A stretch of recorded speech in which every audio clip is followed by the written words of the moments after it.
As World War II comes to an end, scientists discover the secret of the atom, unleashing death and destruction on an unimaginable scale. Now they are racing to discover the secret of life. It will be the find of the century. It's May 1st, 1952, and what these scientists gathered at the Royal Society don't know is at this very moment, close by in a London lab, an X-ray camera is clicking off a 100-hour exposure of something called DNA.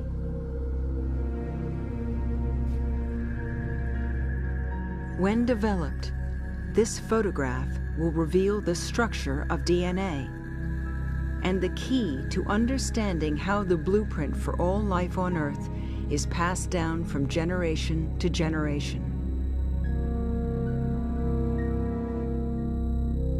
Two of the most determined of the DNA detectives are Francis Crick and an American, James Watson. Also at the Royal Society is a 31-year-old British scientist named Rosalind Franklin. She is responsible for the crucial X-ray photo. As Watson, Crick, and their colleague Maurice Wilkins strive to solve the puzzle of DNA, Franklin's work will pave the way. Without her knowledge, they will gain access to her findings and her remarkable X-ray image of DNA. It will lead to one of the greatest discoveries in science, and some believe, to one of its greatest injustices. Up next on Nova, Rosalind Franklin and the secret of Photo 51.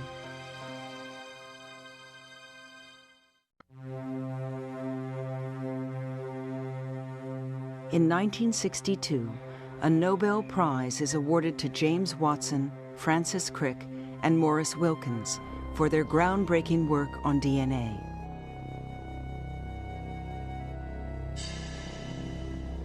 It is one of the greatest achievements in the history of science, often described as the key to unlocking the secret of life.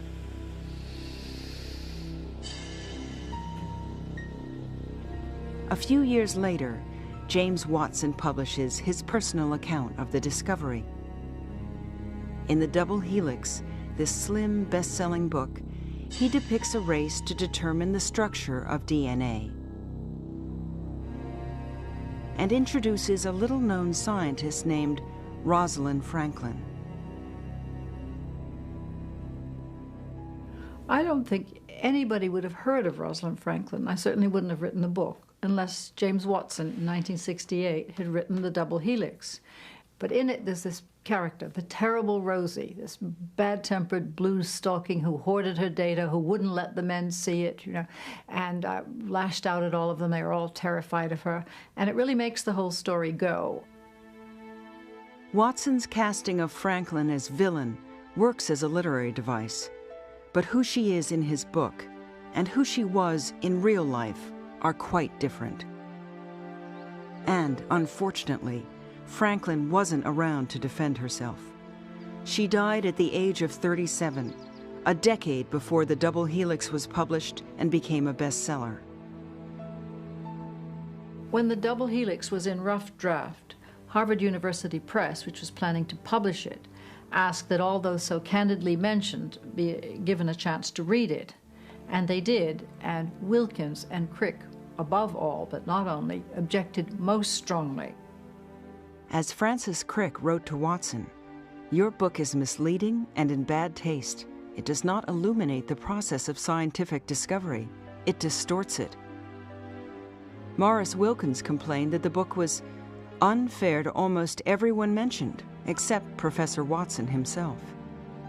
And referring to Rosalind Franklin, he asked Watson, "Is there any mention in your book that she died?" Oh, well, that was what the main thing in the objecting to the Jim's book was, his portrayal of Rosalind. There was all this silly natter about the wrong clothing or something. I thought this is pretty inane and not true. I mean, she was, to say the least, a very presentable person. Who was the real Rosalind Franklin? And what is her contribution to one of the greatest breakthroughs in science? Rosalind Franklin was born in London in 1920 into a family that achieved wealth through banking and publishing. They had a proud tradition of scholarship, philanthropy, and involvement in social causes. The Franklin family was one of a very select group of English Jews who came to England during the 18th century. They became very wealthy, a very close network, very English in their manner, more English than the English. From an early age, Rosalind stands out. She enjoys memory games, and an aunt writes, "Rosalind is alarmingly clever. She spends all her time doing arithmetic for pleasure, and invariably gets her sums right." Her parents send her to St. Paul's Girls' School, which, despite its name, had no church affiliation. What it did have was a strong tradition of preparing girls for a career. Sue Richley and Ann Piper attended St. Paul's and were Rosalind Franklin's lifelong friends. She was the best at science, she was the best at maths, and she was just one of the best in that year. The best, I would say, in that year. She played in the teams. Tennis, hockey, lacrosse, Yes. netball, cricket. She combined using her mind to play with having a certain natural ability. She always expected that if she undertook something, she would be running it. Yes. She would wish to be, expected to be like that. Yes. While Rosalind excels academically, the outside world is encroaching. The Nazis are on the march. As Jewish refugees flee the Nazi onslaught, the Franklins are active in finding safe haven in England for those who manage to escape. Rosalind is anxious to do something useful with her life. She finishes a year early at St. Paul's and wins a scholarship to study physics and chemistry at Cambridge University. In 1938, Rosalind arrives here at Newnham College, one of the women's colleges of Cambridge University. In her classes, she's introduced to the new subject of X-ray crystallography. This technique can reveal the hidden atomic structure of matter in its crystalline form. Atoms are too small to see under light microscopes, so crystallographers shoot invisible X-rays at them, which then bounce off or diffract onto a detector such as film. By applying math to the diffraction pattern, it's possible to calculate the three-dimensional form of even the most complex molecules. In her X-ray diffraction work, Rosalind joins the small band of the human race for whom tiny specks of matter are as real as billiard balls. In 1939, as Franklin steps into the world of science, Cambridge University appoints its first female professor, and Britain prepares for the German invasion. By the time she graduates, Franklin is determined to contribute to the war effort. Her father pressures her to carry on the family's charitable tradition. She replies that she would be of little use in anything but science. When he accuses her of making science her religion, she writes, "In my view, all that is necessary for faith is the belief that by doing our best, we shall succeed in our aims, the improvement of mankind."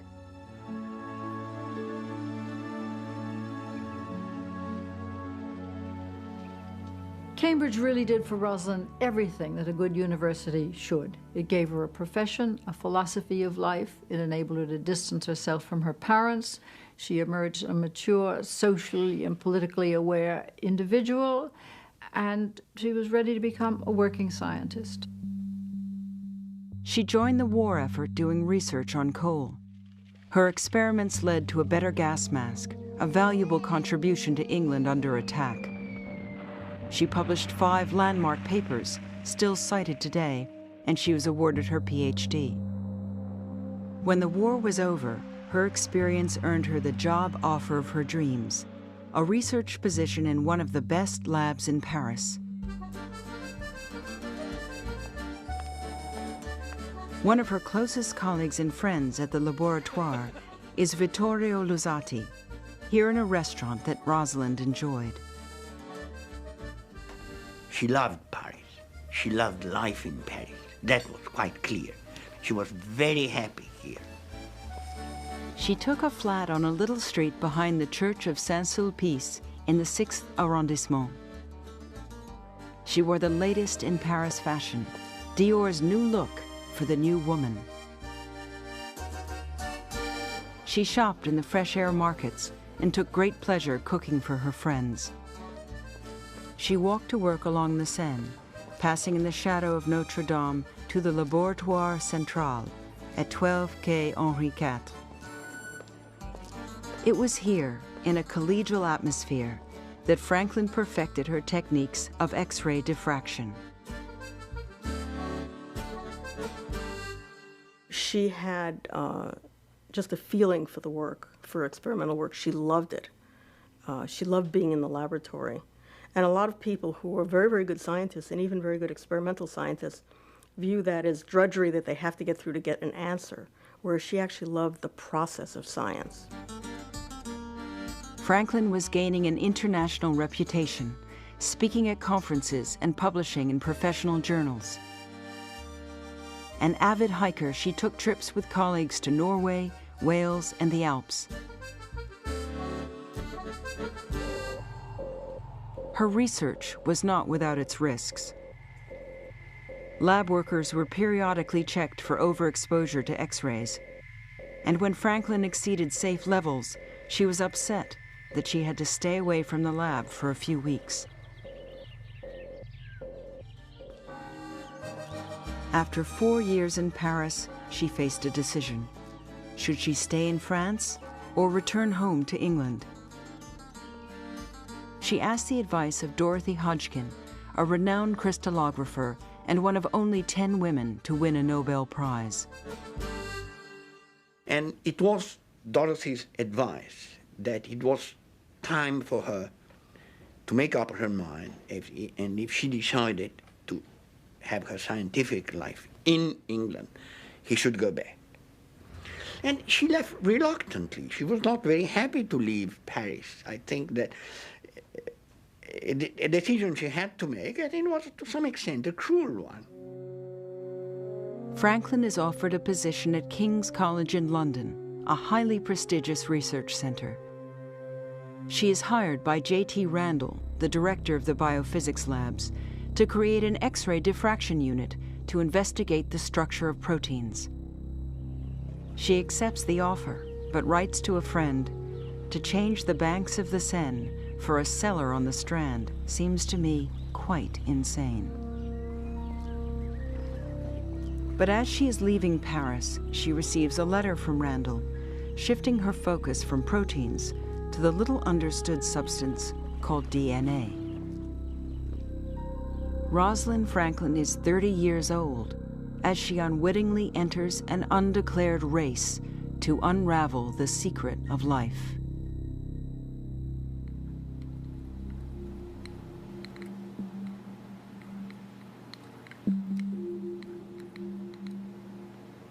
So this is DNA. It's really beautiful and amazing stuff. It's responsible for heredity. It's the genetic material. Some would argue that it's the blueprint for every cell in your body. But at the time when Rosalind Franklin started working on DNA, it wasn't at all clear what DNA really looked like or how it might work. In 1943, after a decade of work, Oswald Avery and his team at Rockefeller University transferred DNA from a disease-causing strain of bacteria into a harmless strain. The harmless strain turned virulent, strongly suggesting a link between DNA and heredity. Avery's experiments showed that the genetic characteristics of one organism could be transferred to another. And he showed that DNA was the vehicle of that transformation, that DNA was the genetic material. But that conclusion was by no means universally accepted.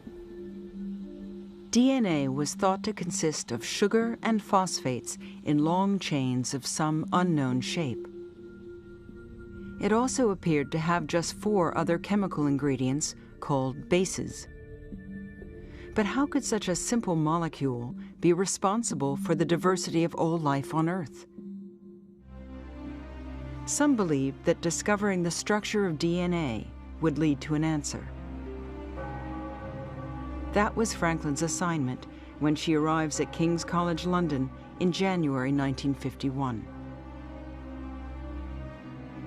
Now a professor at King's, Raymond Gosling was a PhD student in biophysics at the time of Franklin's arrival.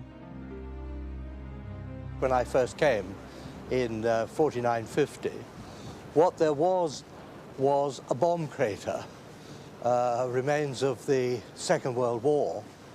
We had to walk round the bomb crater and in here to the main hall of the college.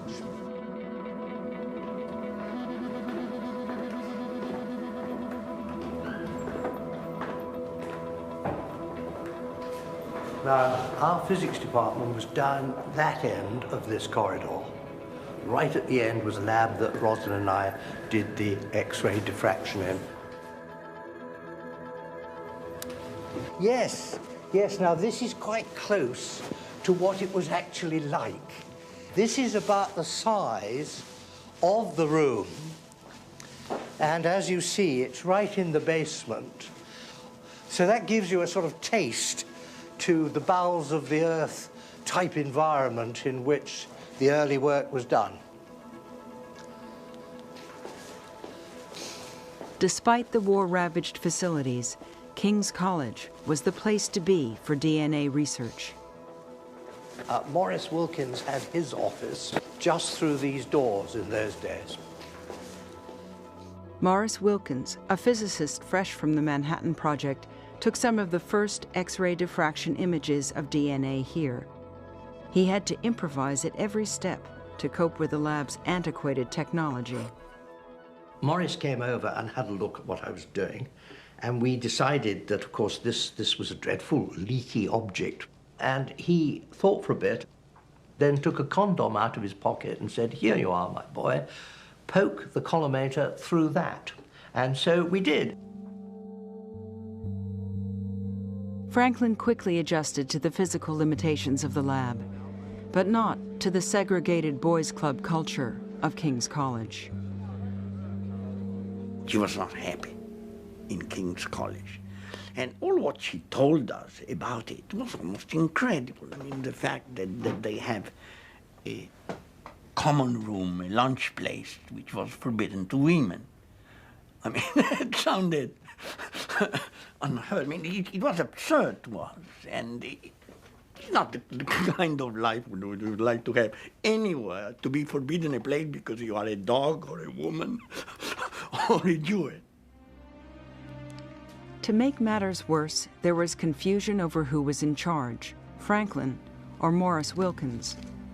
At the time of her arrival, Wilkins was on holiday. While he was gone, his PhD student Raymond Gosling was put under Franklin's supervision. When Wilkins returned, he walked into a vastly improved lab, but it wasn't his anymore.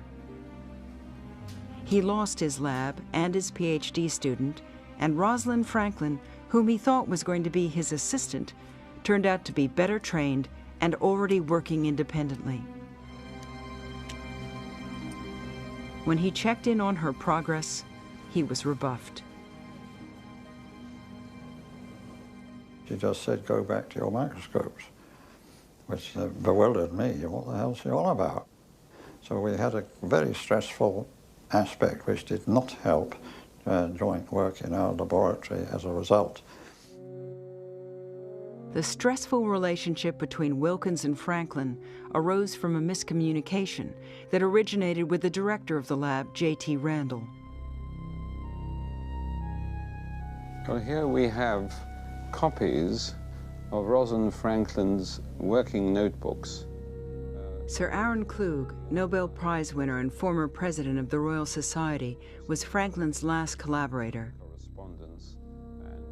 After her death, he studied her notebooks and letters, including the one from Randall.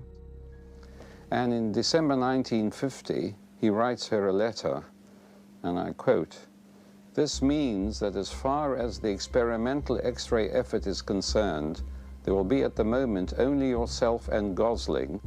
That letter was not seen by Wilkins. And that fact, and the fact that Wilkins was not present when Franklin arrived at King's College in January 1951, led to a great deal of dissension later on.